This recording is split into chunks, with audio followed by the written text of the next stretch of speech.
Welcome, everyone. Thanks for spending some time with us today. Today is about a shift that we're seeing across contractors moving from reactive selling to planned proactive selling. Reactive selling is when growth depends on whatever breaks, whoever calls, and whoever screams the loudest. But planned selling is when you intentionally create agreement and contract demand so revenue's more predictable and margins protected. If you lead sales, you already know the pressure.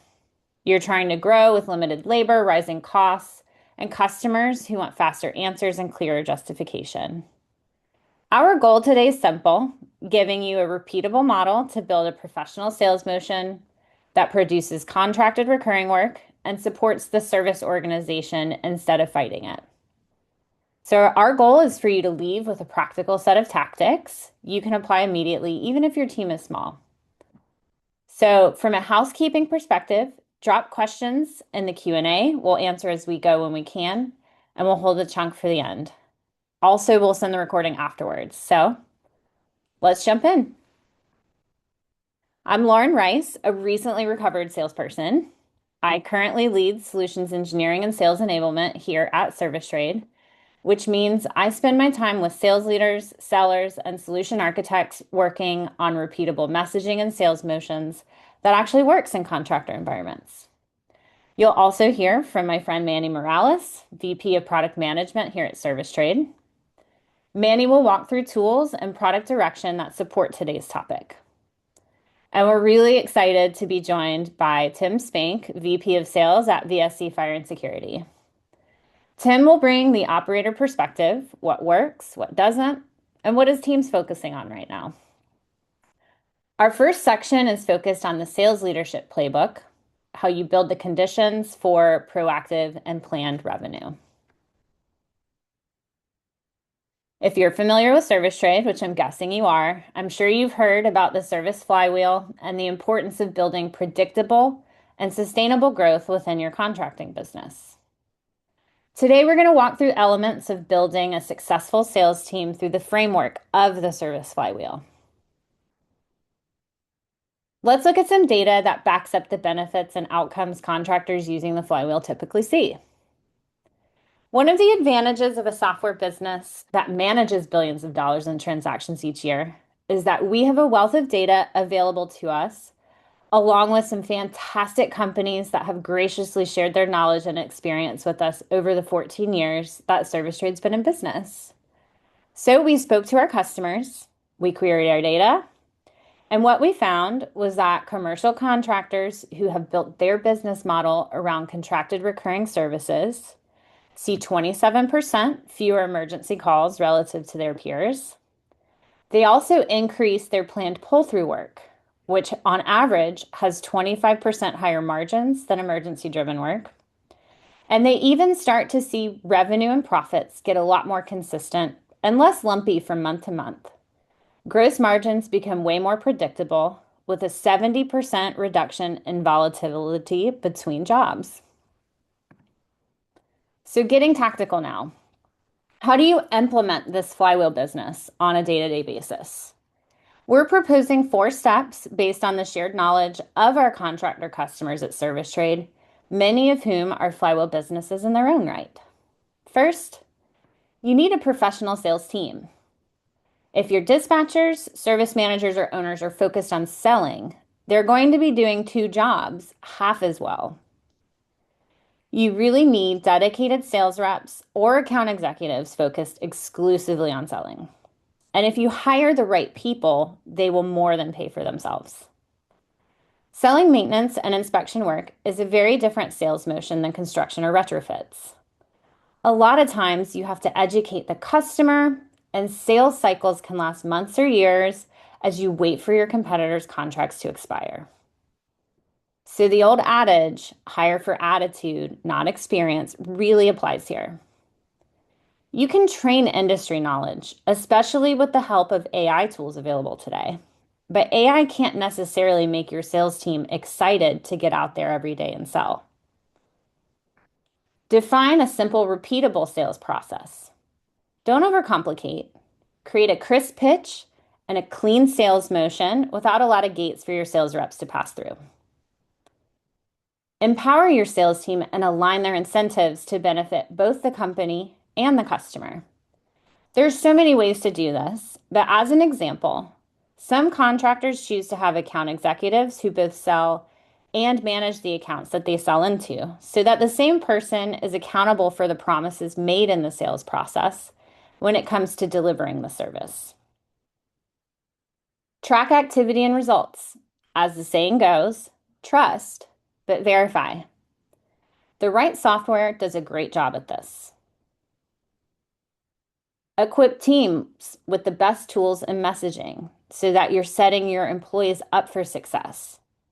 But most importantly, from the top of the org chart all the way to the bottom, there has to be an organizational culture of customer obsession. It can't just be the sales team or the service team. It has to be the whole company, and that culture should be so strong that it's obvious to customers and it comes out in every interaction and message from the organization. Second, define the value you're delivering to your customers and market and sell your services based on value, not price. You should be delivering a premium product. If you don't know what value you're providing to your customers, then you're just selling on price. And if you're just selling on price, you can only compete by being the lowest cost provider. If you want to sell at a premium price to your clients, you have to provide unique value in the marketplace. In regards to maintenance and inspection agreements specifically, here are some possible value drivers you can call out in your proposals and sales conversations. Reducing emergencies. How important is this to your prospect? What's the cost of a business interruption to them? Ensure compliance. How important is health and safety to this prospect? Do they have to report to government agencies like AHJs or the EPA? Can you help them do that and take a load off their plate? Decrease energy consumption. There's a lot of good data out there from government agencies and utility programs that show the energy savings that can be achieved through proper maintenance. So educate your customers on that. Extend the life of assets and by extension, lower the total cost of ownership. This gets to the heart of how you can save your customers money. It's not by giving them lower priced maintenance and service, it's by deferring their capital expenses. Increase health and comfort. Clean air reduces the transmission of diseases and dangerous chemicals. And there's scientific research out on the web validating that cleaner air at the right temperature increases productivity of office occupants and increases sales in retail environments. These soft cost savings are important to stress with prospects. Co-manage assets and budgets. Give your customer a list of assets each year with a condition assessment based on findings from your maintenance. And to put the cherry on top, add a projection of expected end of life for their assets and an inflation-adjusted annualized CapEx budget plan to match those projections. Lastly, if they don't have a BAS or an EMS system and you offer the installation of such systems as a service, considering coupling this with your service agreements to give customers greater operational visibility. To incentivize this type of investment, you could extend warranties or even offer complete coverage agreements on assets if they agree to monitor their equipment alongside a maintenance or inspection program. Then you'll supercharge your maintenance program by making it more predictive rather than preventative. Third, when you execute on your maintenance and inspection agreements, make sure you show the quality of your work. The selling doesn't stop when the prospect signs the contract. It continues every day that you service them, right up till the day they decide to renew. You've sold them on the value you can deliver. Now you have to show them the value. You can do that through pictures, videos, audio, and so much more. And of course, all these techniques are enabled by modern software. Show your clients the completed task lists and inspection reports so they can see that you're serious about your maintenance steps and that you actually validate that your staff is completing them. Show them all your test and measure results.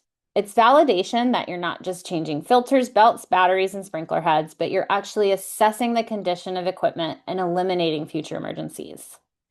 Visual inspection probably gets you maybe like a quarter of the way there. So you have to put gauges and meters on equipment, especially if it's not connected to a BAS or an EMS system.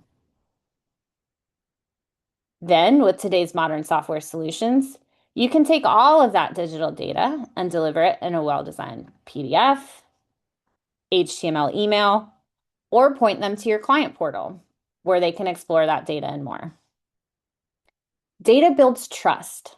Just like with your sellers, give your customers the opportunity to trust but verify your work because transparency builds partnership.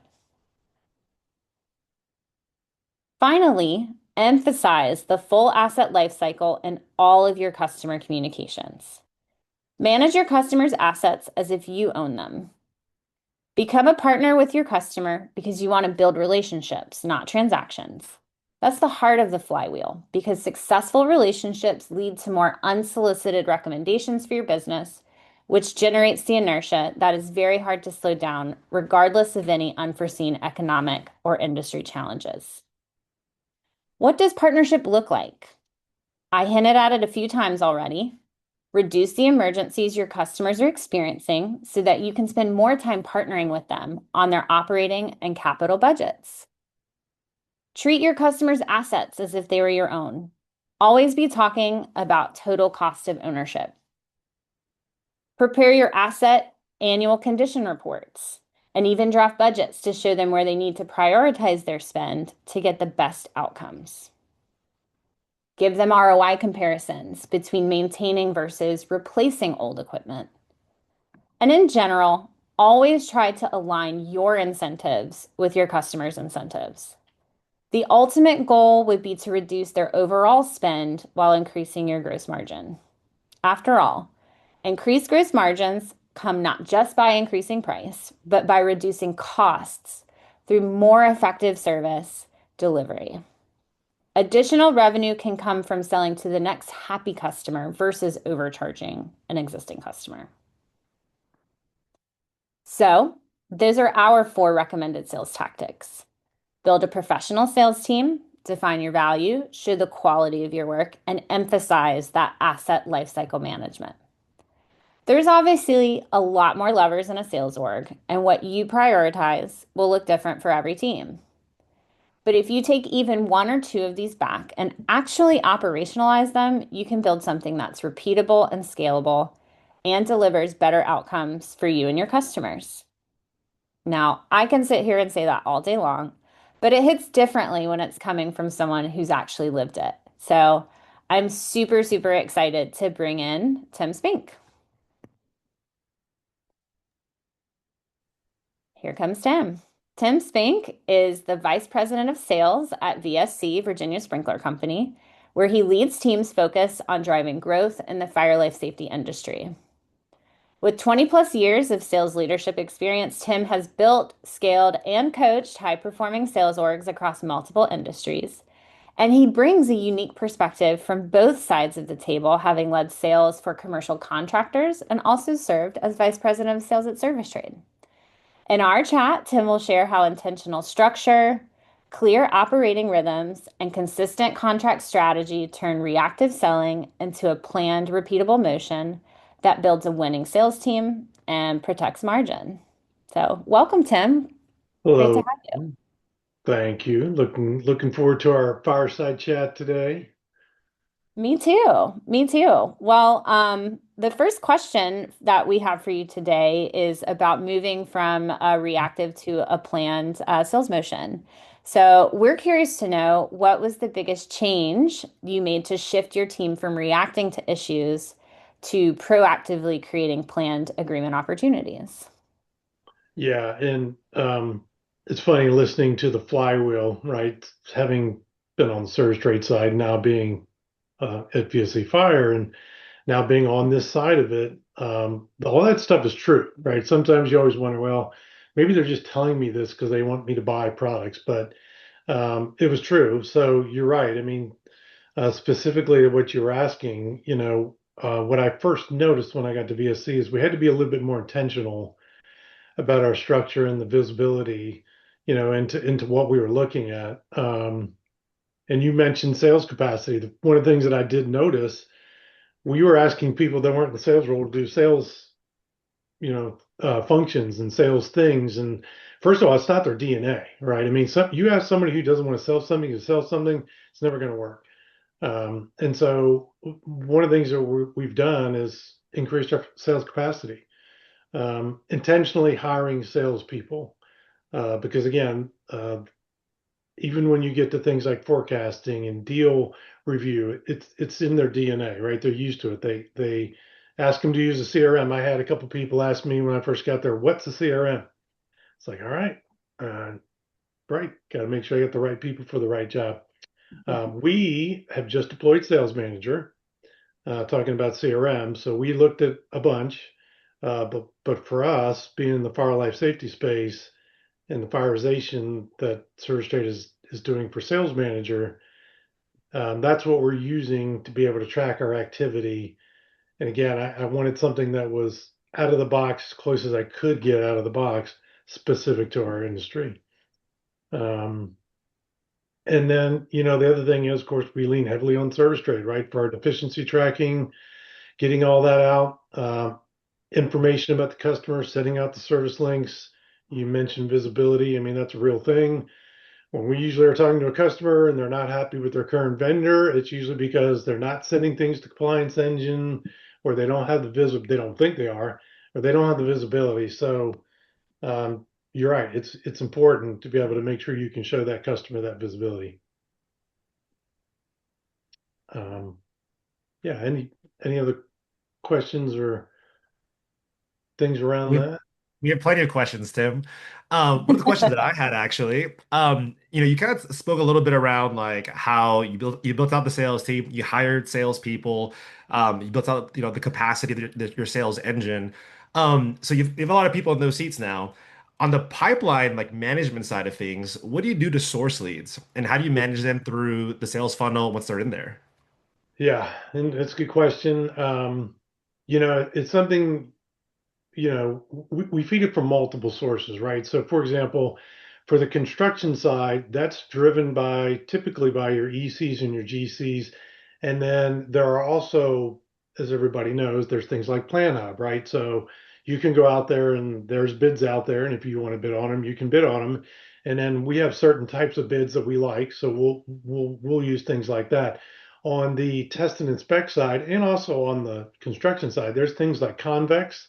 We have not implemented Convex yet. We're looking at a very similar tool to that. But basically, those are tools that allow you to have information about buildings, and understand when occupancy changes, and all that information gives you the name of people in the buildings and the person that you're after, the facility manager, stuff like that. So um, that that's been another area. Um, current with our current customers, right? If we're doing construction, we try to make sure that the test and inspect side, that they know 7 months prior to the building being completed. A lot of people in our industry, and it doesn't matter if it's mechanical or fire, the ECs and the GCs are building the building, but they're not the one occupying the building. So there is some legwork that has to be done just to ensure that we get that test and inspect, because we have to sell that to a different person. The other thing that has been interesting is local associations. You got to make sure that you're involved in your local associations. Apartment Complex Association, BOMA, for example, is another big one. Um, and that's something else that I've noticed, that real salespeople, they'll go knock on the doors, biz dev, we just picked up a big deal from a company in our own complex, right? It was in the same one of our offices. But DNA of a salesperson, they go out and they do that. They're just used to it. I mean, Lauren and I, our old boss, he'd say, "I want you belly to belly," right? That's meaning you're out there, person to person, which, there's nothing better than that. That old school still works today. Um, yeah, and then current customers, just making sure we understand if they're doing expansion, upsells, cross sell, just making sure we understand what our customers are doing. Love a good throwback to the belly to belly. Yeah. Well, my next question relates to that. Once you've kind of identified those leads and you're kind of going in, walking into a sales conversation, we're interested to know when you have those opportunities to provide a proposal for a service contract or an inspection contract, how does your team create consistent proposals to ensure that you guys are going to, make money on that contract? Yeah, and that's probably one of the most important things. So today we are using what I would call glorified spreadsheets in each group, construction, and again, that's on the sprinkler side, the low voltage side, and then test and inspect, they had their own. And to make it even more confusing, we have 37 branches. So they were all, some were using the same, some were not. Terms and conditions, getting a hold of all that is very important to us. So that's one of the reasons why we picked sales manager.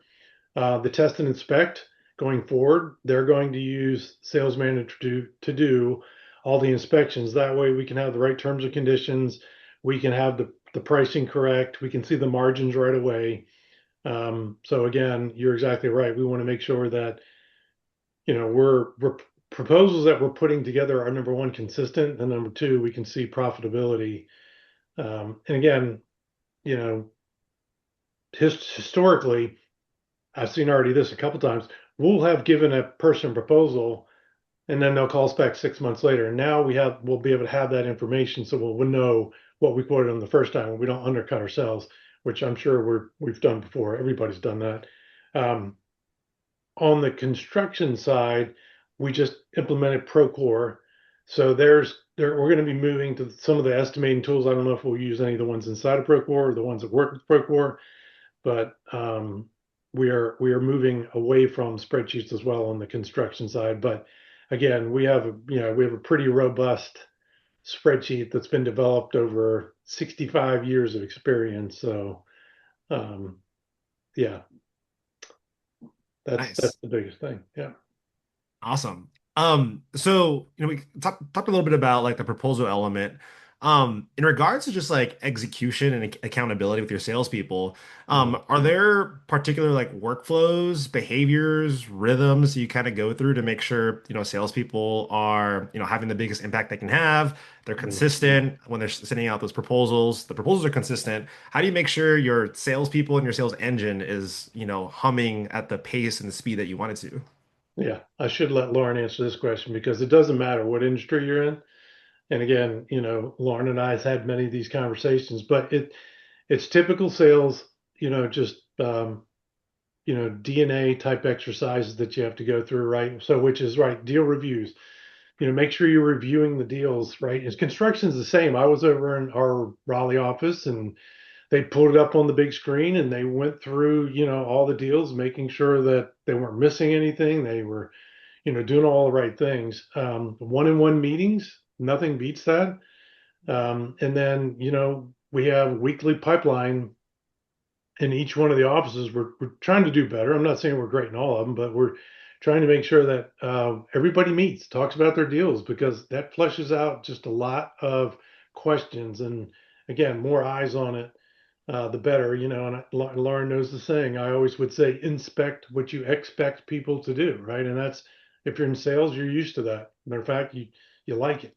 Um, I think the other big thing is this is where I think AI is going to play a bigger role eventually, right? Just this is where you can leverage, send out all these emails, do this, right? Look at these type of trends. But I think AI can really help on that side of the business. Just making sure we're doing all the right things to be as effective as we can. Hey, Tim, I just wanted to jump in with a question that we have. Would you mind speaking about commissions and what it looks like to keep your sales team motivated? Uh, That's a good question. It's fairly new, actually, believe it or not, for VSC. They started paying out commissions about, I guess it's been about 2 years now. So prior to me getting there, um, and I would say it's typical, right? Same thing. It's just typical. It's a percentage of sale, right? Um, and again, I think just depending on, construction's different than test and inspect. And primary reason is construction jobs are typically larger, but they're more complex. and they're over a longer period of time. So, there's some differences in the way the commission plans are structured. Um, but again, it's no different. I mean, we're getting ready to look at a renewals team, and I'm literally going to do it the same way we did at ServiceTrade that Skip does the renewals team. Um, doesn't matter the industry. The comp plans, just keep the motivating factors aligned with growth, right? So if you want new business, align it with new business. If you want upsell, cross sell, you got to include some percentage for upsell, cross sell. On the construction side, we were very focused on the margin. And so higher the margin, the more money they make. The lower the margin, the less money they make. I'm so glad you brought up renewals, because we're interested to get your take on maybe some of the ways that you found to identify expansion opportunities with your existing customers while also protecting renewal value, especially in a time where people are more cost conscious than ever. Yeah, so a couple things to that. So the first thing is so we use ServiceTrade, of course, so we got to use it right. And putting in your contracts is extremely important because now we know what the price is and what we're typically doing upon renewals, we're automatically taking these contracts up. So, but if you don't have the information in there, you don't know what your starting point is. So, it's really important to do that. The other thing I'm trying to do right now is I'm trying to mine ServiceTrade for how many locations do I do alarm, but I don't do sprinkler, or I don't do suppression, or I do portables. So I just want to see what's my penetration into some of my customers. And again, I know I can't have 100% on every customer, but I do want to know, 90 days out when we're going after the renewal, do I have all their services? If I don't, then let's make sure we offer up those services. And then, the other thing is checklist, right? One of our offices in Alabama came up with a checklist of things to go through and make sure you're asking them this, make sure you're asking them that. And again, that way you're not leaving it up to, oh, I forgot. It's just a checklist you can run through. Nice. Tim, you mentioned ServiceTrade here, right? We have sales manager, we have ServiceTrade, sales service tools. Yeah. So my question is actually on like the sales to service handoff. You know, when you guys sell a service contract, what does that handoff look like from the sales team, the service team? Like you said, you've ramped up your sales team, you got sales people selling, you have your service people servicing. What does that handoff kind of look like to make sure there aren't any gaps or, any kind of like coverage issues in the handoff? Yeah, no, it's a good point. It's probably the hardest thing. And again, we have 37 locations. And before I got there, they had moved to starting to centralize that. And the primary reason was to we have an agreement bookings team. So once they're sold, and we're going to hopefully make this easier now with sales manager, we're going to automate it so that once it's sold, we have ops pending. Imagine that, Lauren. And so then it goes to ops pending, and then they'll put everything in, they'll make sure everything's correct, they'll set up all the agreements in ServiceTrade. And again, with sales manager, we're not going to do it right away, but it will allow it to go over, so we won't even have to do it manually. We'll be able to say hit the button, and it'll go create the location, create the assets, create the service frequencies, really without us doing anything. So it hopefully will eliminate any, oops, I didn't put that in, or I didn't get that right. But um, getting those details in on the front end is probably the most critical thing, because you can't do anything if the services team can't see what's going on. And then you're right, we have what we call office managers and then service managers, and then they're constantly in service trade.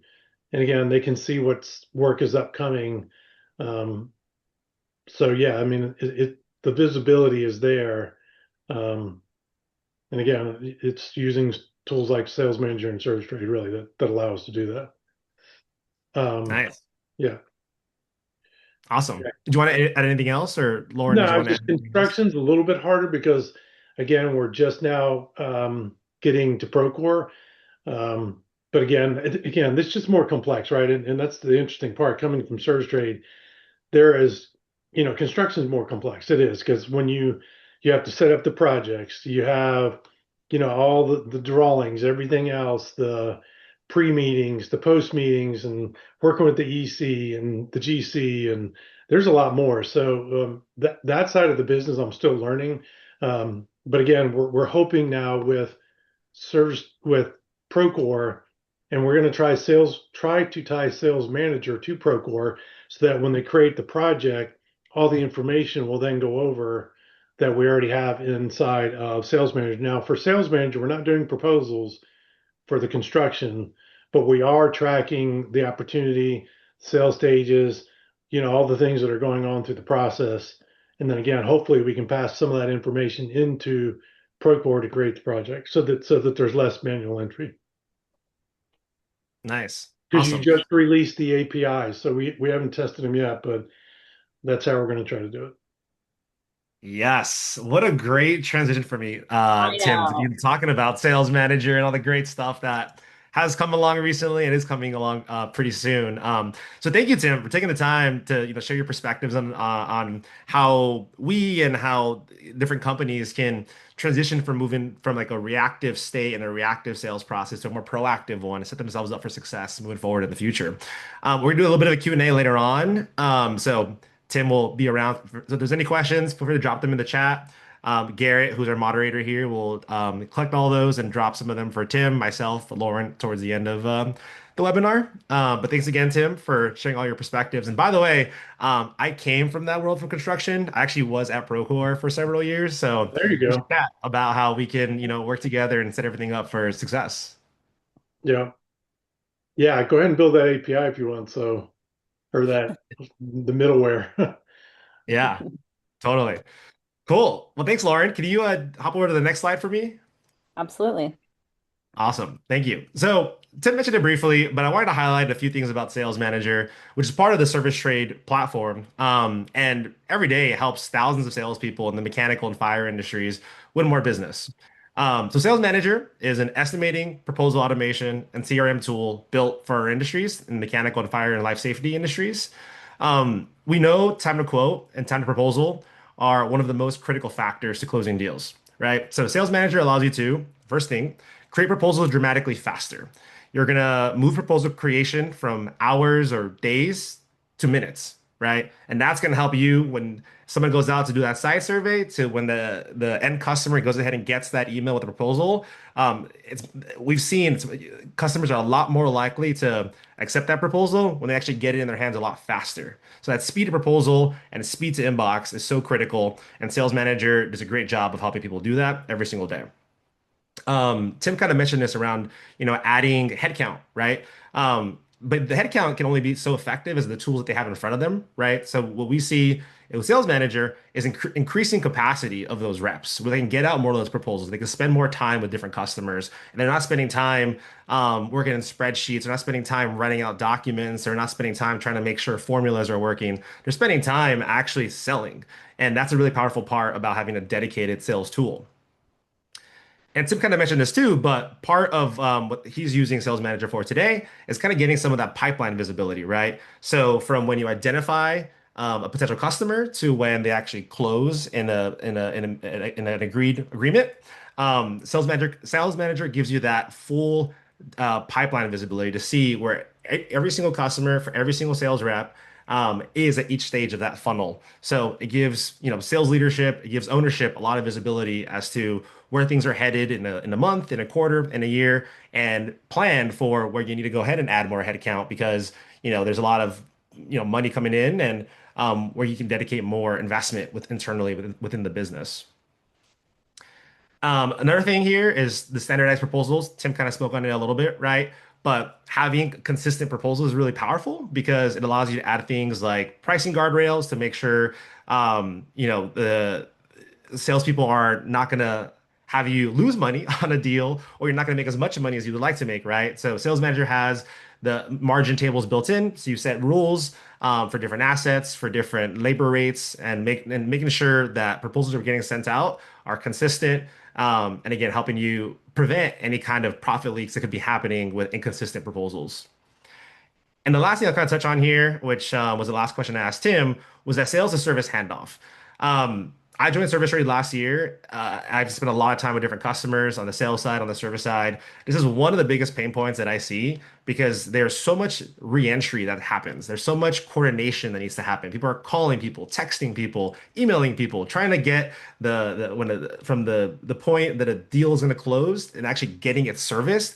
There's so much headache that goes along with that. And Tim kind of spoke on it a little bit, but what sales managers are going to allow you to do is when you build out that opportunity and you close that agreement eventually, all that information is going to sync over to ServiceTrade. So effectively, by the next day after the agreement is signed, you could go and send out service people to begin doing that work. And that's the really powerful part of that sales to service connection that sales manager and ServiceTrade offers. And Lauren, feel free to add any color to any of this if you'd like at any point. Will do. Um, Yeah, awesome. So Tim kind of touched on it a little bit too. One of the really big advancements for anybody who's kind of looked at Sales Manager before that we're bringing to market actually next month is Sales Manager is going to be a multi-trade tool. Historically, it was very heavily focused towards the mechanical industry. That's where it got its start. That's what it did really well. What multi-trade is going to allow us to do is allow Sales Manager to service and support the different industries. So, for example, VSE here on the fire and life safety side of things, they're beginning to use Sales Manager, and it has the features, the workflows, the capabilities that now fire and life safety companies need to make sure that salespeople are getting out those proposals as fast as they can.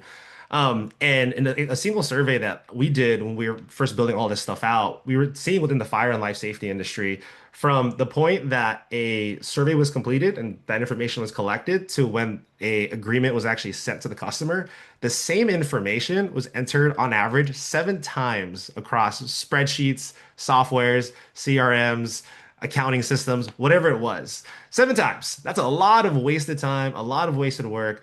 And so, a really big focus of ours here with multi-trade was allowing salespeople at these fire and life safety companies to be able to get out these proposals as fast as they can. And as you see here on the screen, right? What we want to be able to do is get those quotes out a lot faster. We want to be able to protect those margins and making sure that we're reducing any kind of pricing and scoping errors.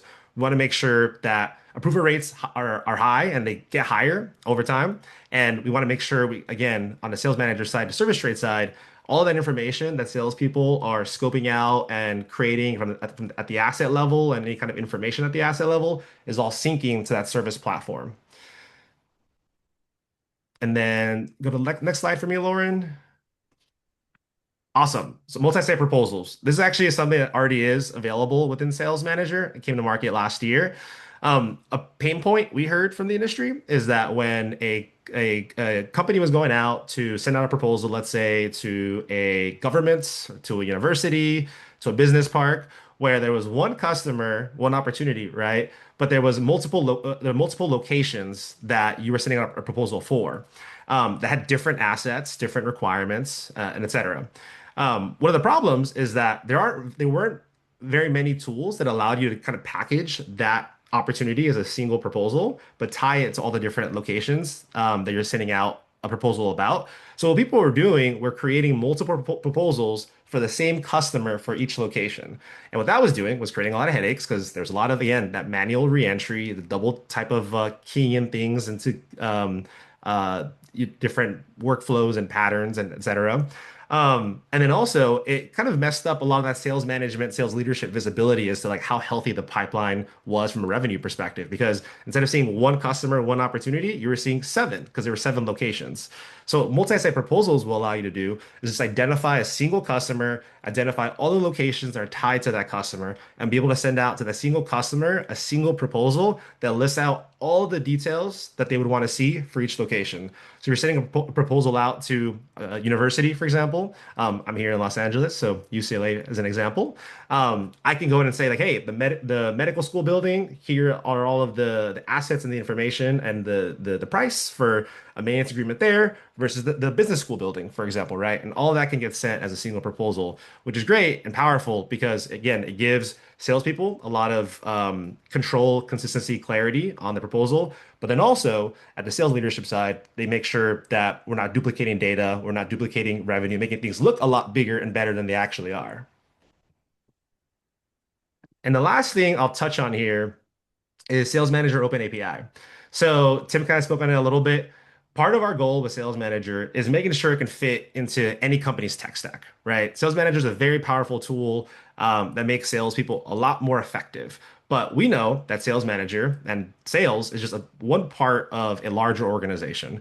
So what Open API is going to allow people to do is to be able to connect Sales Manager to different operational systems at different companies, right? So whether that's a CRM they might be using that might be more powerful because you're a very large organization with a lot of complexity and opcos and things like that, and or you're tied into a long-term agreement. CRMs, thinking like a Salesforce, for example, ERP systems, right? So if you're using whether it's an Intact, you're using Acumatica, you're using one of the other Sage products, you don't want to be typing in the same information. And there also might be other operational systems tools. Tim mentioned Convex, a lead gen tool, for example. You don't want to be typing in the same information, the customer name, the location, and all of that across all these different systems. So what the API is going to allow you to do is connect everything automatically, and you'll be able to sync all of that data across these different systems. So instead of having to do, CSV exports and imports and running things in a spreadsheet, got to get out of spreadsheets, got to get into software. The API is going to allow you to be able to connect all these different systems together. So you have a more seamless and in sync machine from the sales to service process. So when you sign up a customer, it's all to the point that you're actually servicing on that agreement. All of that is talking to each other, connected, and your people that you hire to do sales or to do service or to do office work can stay focused on that and not waste their time typing in the same information 7 times, like I said earlier. Boy, if that's not a common problem. Yeah. Yeah, Pretty one of excited. my greatest lessons that I had when I first joined was, part of what we do is, we'll watch people and kind of see their workflows. We're going in an office and we'll see how people kind of do things. And I was very surprised to see how common it is where people are working on 7 different workbooks and spreadsheets, putting in the same information, or they have some super complex formula to try to make sure pricing or any kind of other information that they need to kind of manage in that proposal are kind of consistent. And it's just super complex and it could be a lot easier. Yeah, absolutely. Well, thank you, Manny. I think I've seen a couple of questions pop into the chat. I'll let Garrett, our moderator, kind of share what he's seeing in the chat, and we've got a few minutes for Q&A. Yes, excellent. The first question that I have is for Tim. Tim, what retention rate do you see, and what about a pull-through metric for your preventative maintenance agreements? Um, on the first question, was that regarding people, do we know, or like headcount I or would think it retention? for your preventative maintenance agreements, what's your retention rate like there? Yeah. So unfortunately, right now, I don't have a lot of good stats on that. Um, yeah, and again, in the fire life space, it's just like preventive maintenance, right? It's very important, and it's something that I got to dig into, but I don't have my rates, my customer retention. I will say this: it's probably, I'm going to say 80 to 90% so of our customers renew. The only thing I will say, the sooner you get in front of that, the better off. What irritates customers when they don't renew is that when you don't give them a heads up or they don't know and they've maybe signed with somebody else or done something else just because it wasn't clear to them when the renewal was coming. Great. And can you share anything about your pull-through work for preventative maintenance agreements? Um, Kind of. yeah, I mean, of course, we use ServiceTrade, so the fact that we can get the proposals sent out for deficiencies and turned around. Um, I don't know. I know our rates our averages are consistent with what the service trade averages are for good customers, which is I think for every was it $3 to one, 3 to 1, um, for every $1 of inspection, it's $3 in service. That's best in class in fire life safety. I think we're seeing best in class top performers in fire life safety. $1 of inspection revenue is equal to $1 to $2 in maintenance. Mechanical strays a little bit higher. Average performers are averaging to every dollar of maintenance revenue about $3 of pull-through revenue, but top Yeah. performers are seeing closer to 4 or 5. Yeah, and it's funny because it's always like ServiceTrade had said in when before I got to VSC, but you're right, alarm systems don't break, right? So for us on the fire side, it's mainly the sprinkler that has the high attach rates from the deficiencies. And again, that's because things just break in the sprinkler world. With alarms, unless somebody's pulling something off the wall or running into it, that stuff typically does not break. I think we have time for one more question, right, Garrett?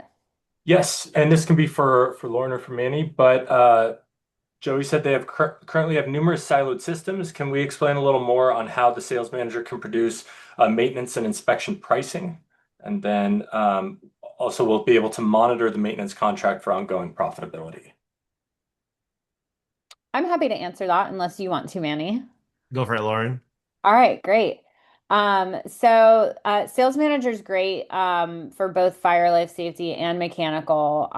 The application itself was built with decades of experience in the trades, and as such, we have some standard pricing that's already available.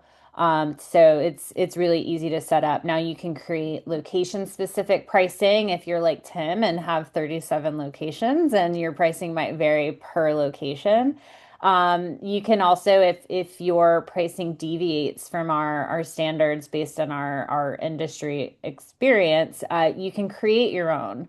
And that's true for both mechanical fire life safety, fire life safety. You're probably going to have different inspection rates for your different service lines, like fire alarm is different than sprinkler, is different than portable. So there's a lot of flexibility there, and there's a lot of really rich data in Sales Manager as well. Those that are familiar with ServiceTrade know about our Smart Insights that helps with overall reporting. And one of the things that we're really excited about is having all of that information in one system in our ServiceTrade platform, which includes Sales Manager and ServiceTrade, to continue getting even more rigorous around some of those contract reporting profitabilities. And the thing I'll add on top of that, Lauren, that was great. Is the visibility between like margin and price, right? So if you like in Sales Manager, you can set that you want a particular margin on every single kind of agreement. So that will help you understand what the price should be when you're setting out your pricing, and vice versa, right? If you set up pricing a particular way in a particular proposal, it'll help you understand what your margins are going to look like depending on how you're pricing a particular service, pricing for any kind of labor factors, things like that. So it communicates with each other, right? You have that visibility to understand if I set up pricing this way, here's what I can expect from a profitability perspective, and vice versa. I want my salespeople to make sure they're always guaranteeing that, 30% profit on every single maintenance agreement. Here's what pricing should potentially look like. But salespeople will have the flexibility to go and override some of that and set their own pricing if necessary to close a deal or if there's any other kind of conversations. I hope that answered your question, Joey. Well, thanks, Tim, for joining us today. It was really great to see you and have your participation. I hope everyone learned some new things that they can take back to their sales orgs. Manny, thank you for joining me as well. We're really looking forward to staying connected with you all. If you're a first-time visitor of ServiceTrade, you can check out more at servicetrade.com. Or you can book a time to chat with us directly through the webinar survey, which you'll get after the webinar ends. If you're a ServiceTrade customer and you have questions about how to leverage Sales Manager or any other ServiceTrade functionality, please reach out to your account manager or your customer success manager to learn more about optimizing your sales experience and moving towards a predictive sales funnel. So great having everyone today. Thanks for joining. Thank you, Lauren. Bye, Thanks, Tim. Tim. Thanks, Lauren. See you, man. See ya.